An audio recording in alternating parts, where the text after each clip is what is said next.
Traveling is always a bit of a hassle, but this year it comes with some added twists.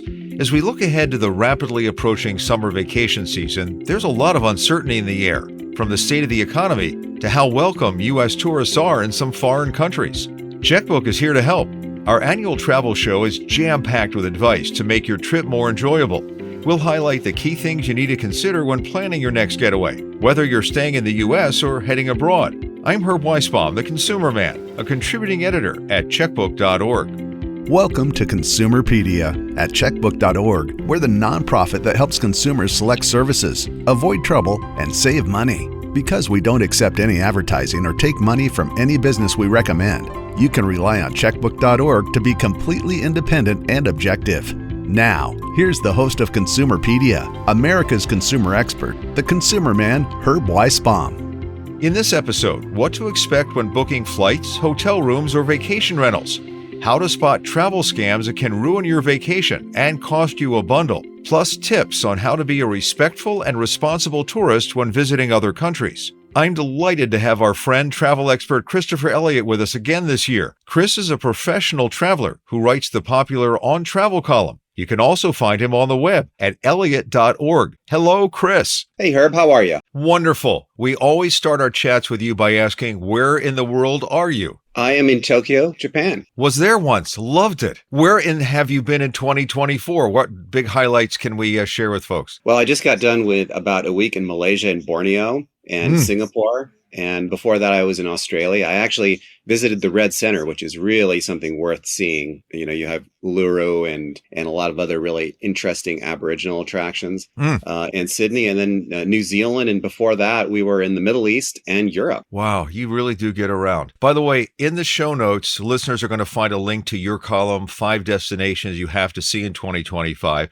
I've actually been to one of them, Luzerne, Switzerland, which was just spectacularly beautiful up in the mountains. Oh, I love that place. Yeah, we were there last summer, and it's one of my favorite European cities. Took the funicula up the mountain, and a friend of ours who was in there had claustrophobia and freaked out. It was 30 minutes of the longest ride in my life. If you want to really feel claustrophobic, you have to come to Japan, though, because they love scrunching a lot of people into very small spaces. So how about we start with your outlook for 2025? Maybe prices, hot destinations, places to avoid. What comes to mind as you look ahead just a little bit to taking our vacations in the summer? Well, this is one of those years where you just have absolutely no idea what's going to happen because the economy, we don't know if we're going to go into a recession or if this is just like a false alarm. But right now, what we're seeing is a lot of people are very worried about traveling overseas because of the anti-American sentiment abroad. And people are afraid that they're just not going to be welcome. They're also concerned about prices and inflation.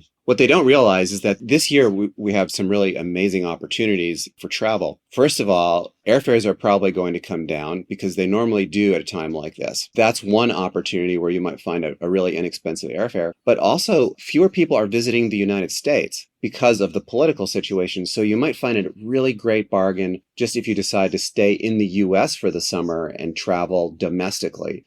So that's the advice that I'm giving people is if you want to save a few pennies or more, think about maybe traveling in the United States and waiting until next year to do your international vacation. And we're going to talk a little bit more about being an American overseas, but let's stay with the United States travel. I've read a number of articles about how dramatic the drop in travel has been from Canada, number one, and from other countries afraid about what could happen at the border. So the hotels are really down with reservations. I would assume we could also see some breaks on hotels if we travel in the United States and maybe rental cars. That is exactly what I'm saying. And right now, it's something that's very unadvertised. People are kind of hush-hush about it. Normally, what happens is if travel demand drops, is that prices go down as well. People don't realize that consumers are really in control of the prices that they pay. So if there are fewer people traveling and lots of inventory out there, so more rental cars or more hotel rooms, the prices they have to come down. That's what we're going to probably be seeing in the summer, is that we're going to be seeing some bargains. In a recent On Travel column, you warned that travelers can expect to face a minefield of travel scams this year as criminals use AI to create fake websites, fake listings, and fake social media profiles. Tell us more about what we need to look out for. AI is both a blessing and a curse, or a double-edged sword, whatever metaphor you want to use. It can really help people plan better trips, but it can also help the scammers scam money from you. So what we've been seeing is a lot of very clever scammers using AI to create websites that make them appear to be legitimate hotels or airlines and then entrapping people. And the most common one of these actually is an SEO trick, SEO search engine optimization, where they'll create a website that lists a phone number for an airline. So they'll make sure that it ranks highly for a term like, how do I get a hold of a live person at British Airways, for example. And so people will type that search term in and call the phone number, and it'll take them directly to a scammer who will then charge their credit card or steal some personal information, and any number of things could happen. So we've been seeing a lot more of that lately. There's always been a problem with listings for vacation rentals. They can manipulate the pictures or whatever. And I think AI is going to make that even easier for people to do that sort of thing, whether they're con artists or not. I mean, whether they're just a normal person trying to goose up sales. Well, it's so easy now to put a photo of your vacation rental in and edit things out of it. We have always had Photoshop for a long time, but now it's so much easier to do that, to make something look different, maybe deceptively much better than it actually is. And we've seen people falling for that as well. So these really too good to be true vacation rental listings. And that's really been one of my pieces of advice that I've been giving much more frequently. And that is that if it looks too good to be true, it probably is. I now say if it sounds too good to be true, it is too good to be true. Get rid of the probably, because that's just the world we live in right now. I agree with you, actually. One other tip you had in the article about scams is phishing emails and text messages that appear to be from legitimate travel companies, but are designed to steal personal information. And again, the criminals are getting much better with these things. They look a lot more realistic, harder to tell. And you wrote about a guy named Scott who got an email from United Airlines that told him his flight from Minneapolis to Florence, Italy had been canceled, that he owed a $600 cancellation fee. Of course, the email wasn't from the airline, but from a scammer who wanted to steal Scott's personal information. Yeah, absolutely. And that's really the thing, is that now scammers can use AI to create very realistic looking emails with a signature, and it looks very official. And they have phone numbers that it's very easy to get a good phone number or even an 800 number and then to pretend to be the airline when in fact you're not. I asked the airline about that case, and it still is not entirely clear how they were able to find this guy's reservation information. But sometimes people will put their reservation information up online or share it with someone, and that's how it gets out there. If you are going somewhere, don't share your reservation information on social media, especially that flight locator, the record locator number that you have, because scammers are out there looking for that kind of information. Yeah, and don't share your trip. Say, hi, I'm in the Bahamas right now, so the scammers watching social media can break into your house and know you're not there. That's another social media tip. Absolutely. Yeah. That does happen. And that's a good tip for summer vacations, because people love to share their information online. They love to say, hey, here we are. Look at these great photos. Well, that information is available to everyone, and that means that scammers can see it too. And to finish up with Scott, there was a phone number in that bogus message. He called the number and they answered the phone and pretended they were United Airlines. These criminals now have their own fake call centers. That's exactly correct. And here is how you can determine if the call center is fake or not. So if they answer on the first ring, it's a fake. No one answers on the first ring except for scammers. And this guy could have avoided a world of trouble if he had just known that. I love the column where you said the most dangerous travel scams are the ones that start with the offer of something free. You wrote, quote, say the word free and it's enough to make even the most experienced travelers lose their marbles. It's true. We'll do anything for free. Like New Yorkers will stand in line not knowing what it is if there's a line. That's so true. I don't know what it is. I mean, I talked to psychologists about this. Everyone knows it, especially in the airline industry. If you offer something free, people they'll do crazy things. The example that I like to give is loyalty programs and frequent flyer miles. You have this tradition at the end of the year where a lot of people will try to get status, and they'll do something called a mileage run, where they will fly somewhere that they don't even need to be. They'll fly across the country just to get enough miles so that they can get status. They're looking for free stuff. What they don't realize is that they're giving the airline either their valuable time or their valuable money. And in the end, it's like Las Vegas. The house always wins. The airline is going to do better than you will. And as you pointed out, and another great quote here, you said most of the free stuff we're offered as a traveler is of marginal value, if not a scam. Keep that in mind, or they'll make you pay something to get something free. It's not free if you have to buy something. No, I mean, and if you look at some of these points earning credit cards that are out there, you will see that, you have to spend a lot of money in order to get a little bit back. And it really is, if you start to run the numbers and do the math, you start to realize that you're better off not having one of these cards and just being a responsible consumer. Some people just don't want to stay in a hotel. They prefer a vacation rental. And there are a lot of gotchas to watch out for. We're going to talk to Christopher about that next. You're listening to Consumerpedia, powered by checkbook.org. At checkbook.org, we have the answers to your consumer questions 24/7. That's checkbook.org. We're a unique nonprofit that can help you with select local service providers, avoid trouble, and save money. Because we don't accept any advertising or take money from any business we recommend, you can rely on Checkbook to be completely independent and objective. Our advice is always free. Ratings of local services are available with a subscription. If you live in one of these 7 metro areas and haven't joined Checkbook yet, check us out. Boston, Chicago, Philadelphia, Seattle, San Francisco, Minneapolis, St. Paul, and Washington, D.C. Get your free 30-day subscription by going to checkbook.org/Consumerpedia. Our good friend, travel expert Christopher Elliott is joining us from Tokyo, Japan today. Chris, a lot of people prefer to skip the hotel and do a vacation rental. They find it to be a better deal and more enjoyable, and it can be. But as you outlined in one of your columns, vacation rental prices are increasing, and there are a lot of gotchas to worry about. Let's start with the pricing. Well, her prices have been going up pretty steadily as demand increases for vacation rentals. But the thing about pricing that's so confusing is that you're getting a rate that sometimes does not include taxes and cleaning fees and any additional fees. So you're really not able to gauge what the full cost of that vacation rental is. We talked earlier about hotel rates may go down because of the lack of travel to the U.S. Any thought that maybe vacation rental prices will go down? They could. Really, we don't know what the next couple of months is going to bring in terms of the economy. So if we run into a recession here, it's possible that prices will go down. On some of the bigger platforms that we have, the pricing is actually controlled by a yield management system that is fairly sophisticated. So the owners really are not necessarily determining what the price is of their rental. It's more being done by a computer algorithm. And there is some control over that. What we should expect to see if we do have a recession is that prices will go down.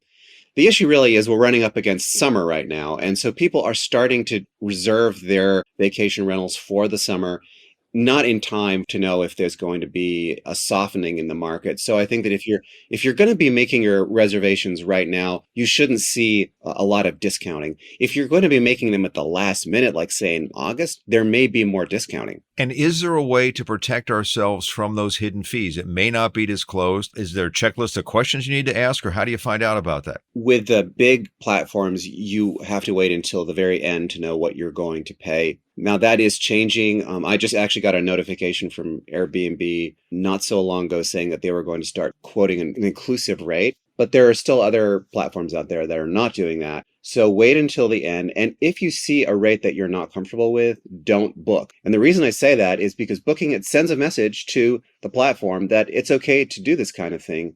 And it really isn't. As you search for the perfect place to rent, you may find yourself looking at deceptive photos or rigged reviews. So how do we avoid that? If you see a vacation rental that has no reviews, that should be a red flag. But if you also see a vacation rental that has only 5-star reviews, you should be very skeptical because they might actually be doing some kind of rigging. It's becoming much more difficult to rig reviews. Some of the big platforms have systems in place that prevent that kind of thing, but it is still possible. So just be skeptical. Again, if it looks too good to be true, it is too good to be true, to quote you, Herb. And if you wind up in a situation where the place doesn't look anything like the photos or whatever, I assume you should complain right away to the platform and tell them you want them to make you whole? Yeah, the first thing you want to do is reach out to the owner or to the vacation rental manager and let them know that you're not happy. But make sure that you have everything in writing. So if possible, send a text message, have some kind of written proof that you've complained about this. Because what happens is when it comes down to the rental platform level, they're going to look for evidence that you actually filed a complaint. You can't send them evidence unless you have, either a recording of the conversation, which can be legally problematic if you're in some states, or they are going to look for some text messages or emails. So start a paper trail immediately. Give the owner a time or an opportunity to fix it. And then if that doesn't work, go to the platform. As part of your job description, you're always on the go, one foreign destination after another. And as we mentioned at the top of the show, a lot of places are sick of tourists who crowd the streets in general, loud, misbehave in all sorts of ways. So how do we deal with that? And are there ways to be better tourists? Yeah, we could probably talk for a few hours about that, Herb, because there are a lot of bad things that tourists, especially American tourists, do. And there are many things that we can do to prevent that. I think that last summer was really a high watermark, or maybe a low watermark for tourist behavior. We had tourists doing some pretty outrageous things, going out and defacing public property, misbehaving. And so we had a backlash. You've seen the protests that have happened in places like Barcelona, around Europe, where people have said, hey, we don't want the tourism anymore. These people are it's too much. Yeah. So you don't want to be one of those people. One of the people who crowd into very popular areas at the worst times of the day and act just unbearable, demanding and entitled. I think that it is possible to avoid being one of those tourists just with a little bit of common sense. So, maybe if you're going to go on vacation in one of these tourist cities, like Paris or Barcelona, maybe get a place that's not in the center of town. Go explore parts of the city that tourists don't normally go to. If you do go to some of the more popular places, don't go at the same time everyone else goes because it's going to be really crowded. And when you are in a restaurant or a hotel, be mindful that you're a guest in that place. And try to be polite, use your pleases and thank yous. And here's a tip. Learn maybe a couple of words in the local language, and they will love you for that. As you mentioned earlier, Americans aren't always received with open arms anymore because of political considerations. And you found that out firsthand when you traveled in Turkey, right? Oh, yeah, right. That was a close call. I was in Izmir, and I was walking in a part of town I wasn't really very familiar with. I probably shouldn't have been there. And I walked down an alley, and there were these guys. They looked like they were up to no good, and they looked at us. They heard me speaking English with my son, and they said, Donald Trump, and they started following me. And I go, oh no, I'm going to get killed. I ended up not getting killed. Of course, I still am here. But it was a close call and a reminder that all of us are ambassadors when we go to another country, whether we want to be or not.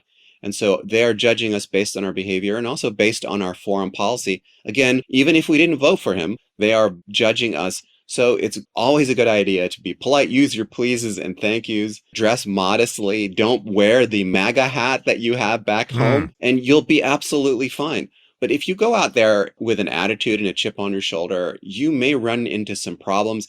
Just yesterday, I was walking in Tokyo and I saw a business and I had to do a double take. There was a picture of Donald Trump. There was a big red X through it and it said, we don't sell any American products here. And I thought, oh gosh, I'm not going to go into that store. And you suggest that people sign up for the State Department's Smart Traveler Enrollment Program before they go. How will that help them? Yeah, that actually, that allows the State Department to track your whereabouts. So if you're going to, especially a country that not a lot of Americans go to, they will start sending you alerts. They're not actually tracking you, but they're going to send you alerts, but they will also know that you're in the country. So if something really terrible happens and if Americans need to be evacuated, they'll send you an email, but they'll also send you security notices. So if the embassy gets bombed or something like that, they'll say, hey, we've had an incident. Or if there's any kind of incident that affects the security of Americans, you'll get a notification. It's very helpful. So we know that AI can help the scammers rip you off. Can AI help you plan your next trip? A lot of people are using it. We're going to talk about that next. I'm Herb Weisbaum, the Consumer Man, and this is Consumerpedia, powered by checkbook.org. Consumerpedia Fast Facts. National parks are a popular summer vacation destination. Here are the top-rated national parks according to U.S. News Travel, based on scenic beauty, range of activities, and the opinions of travel experts and recent park visitors. Glacier National Park. Renowned for its stunning alpine scenery, over 700 lakes, and diverse wildlife. Yellowstone National Park. As the world's first national park, Yellowstone is famous for its geothermal features, including geysers and hot springs. Yosemite National Park. Celebrated for its impressive waterfalls and iconic granite formations, like Half Dome and El Capitan. Grand Canyon National Park. This UNESCO World Heritage Site offers breathtaking vistas and opportunities for rafting on the Colorado River. And Grand Teton National Park. The Cascade Canyon Trail is a highlight, showcasing waterfalls and glacier-carved canyons.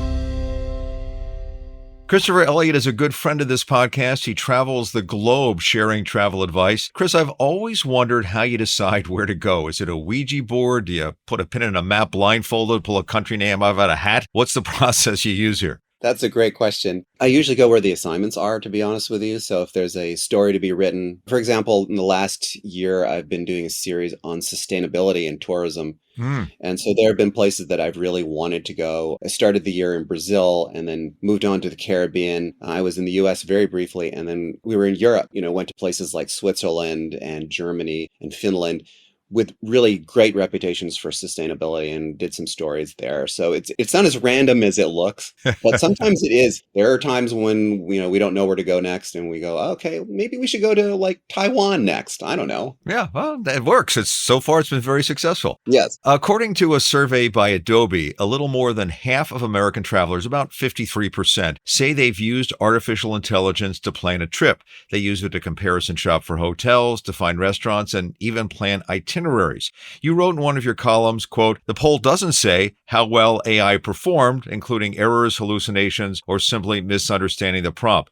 What's your view of where we are with AI right now? You say it's not quite ready for prime time? Still not quite ready for prime time, yeah. And I know because I use AI all the time for planning. I don't ask an AI where to go. I haven't gotten to that point yet. Because it might tell you, by the way. You never know, yeah. I did ask for recommendations when I went to the Caribbean. I said, hey, I'm going to do a piece on sustainability. What are the islands that you would recommend? And I also asked about security because I was very concerned. The State Department has issued a couple of warnings about security in the Caribbean, and I didn't want to end up on one of those islands. So it allowed me to determine which islands were safe to visit and which ones weren't, and where the good stories were. The thing that really struck me about AI is that although it gave me a lot of very useful information, is that there was always, in each response, there was always at least one hallucination. We should probably explain what a hallucination is. For those of you who don't know, a hallucination just means bad information, something that the AI is making up. And so the AI would make up itinerary suggestions on a fairly regular basis. And so if you don't go back and check to make sure that this attraction exists or that it's still open, you may end up going to a place that either doesn't exist or has been closed for years. So my recommendation is the old Russian proverb, trust but verify. AI is not the know-it-all, and it's definitely not a human travel agent. But it's lightning fast. Yeah, it's lightning fast. I'll give it that. I'm going to take your advice because we're going to Santa Fe in the near future to celebrate my wife's birthday. And I asked ChatGPT to create 2 itineraries, one day seeing hot spots and the other day visiting Native American sites. And in seconds, I had a plan for what to do in the morning, afternoon, and evening, including several options for meals. But I plan to go over this before we lock into anything to make sure those places exist and to make sure those places are open or whatever. So it seemed like a good way to get started, but you can't just trust it. You got to, as you said, trust and then verify. Absolutely, yeah. And the thing is, people ask me, Chris, when is AI going to be ready for prime time? When is it going to be perfect, just like a travel agent, very reliable? And the answer is, it may never be to that point. I mean, it gets better and better, but the problem is that it relies on information that's out there on the internet. I know we've had this conversation before, is that the information is not always reliable. Just because it's online doesn't mean it's accurate. And so the AI is using information that is unreliable and creating answers that are unreliable because it has unreliable sources. So we have to address the core issue here, which is that everything online is not reliable and it's not accurate. Garbage in, garbage out. Yep. You created a free guide to planning the perfect trip, which I'm going to put a link to in the show notes. But give us the top tip or two that you have for making sure you have that perfect trip. What kind of things do people do wrong that you'd like to have them avoid? Well, this is a good seg from what we were just talking about, but failing to plan. A lot of people just say, hey, I'm going to go to Ocean City this summer and do the same old, not realizing that some businesses may have closed. Maybe the property that they wanted to stay in has been renovated or hasn't been renovated and is not in very good shape and is getting just 1 or 2 stars. So research is really, really important. And working with a professional is also very important. We talked before about a good travel advisor or travel agent. If you have a good agent, that is great because those are people, real human beings who are keeping their finger on the pulse of travel to make sure that you always have the most accurate information. So using a travel advisor and planning are the 2 things that people most often overlook. Instead, they go online or they just wing it. And that is a recipe for disaster. And if you're headed overseas, get a travel agent. When something goes wrong, you have a number to call when nobody else wants to take care of you. If the plane's canceled, the cruise ship leaves early, whatever it is, you can have someone to go to help you figure out what to do. And I had that happen to me a couple of times. It's the best thing I ever did. Well, I mean, and the other thing that people don't do, and this also kind of falls under the category of planning, is they overlook travel insurance. And travel insurance can be extremely helpful if you have a medical emergency abroad, if you have a trip interruption. It can really be very useful for getting you back home. Most of the problems that I have as a consumer advocate are the result of people either not having travel insurance or not having enough travel insurance. And Checkbook always advises to shop on your own and don't take what the airline or the cruise ship or whatever is pushing. Look around and get the policy that's right for you at a good price. Yep, that's great advice. So are there any places you think we should avoid going to in the U.S.? I actually just did something in my premium newsletter, Elliott Confidential, about places to avoid. There's a short list of destinations in the United States, actually, that are very popular despite the economic uncertainty that we find ourselves in. Orlando, Myrtle Beach, places like that, Miami. And we're going to find a lot of demand for those destinations this summer, even though there still is some softness in the economy and no one really knows what's going to happen. And my advice is, if you are going to stay in the US, is to actually go somewhere that's a little bit off the beaten path, because you'll find that people will really be happy to see you there because they're going to be seeing fewer visitors. And you'll have an overall better experience.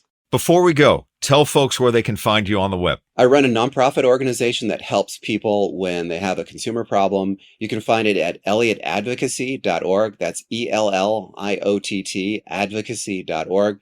I also have a new site called The Elliott Report, and you can find that at elliott.org. So, where in the world are you off to next? My next destination is Laos. Wow, that's exciting. Yeah, I wouldn't know what to say about Laos. I've never been there, and I'm really looking forward to it.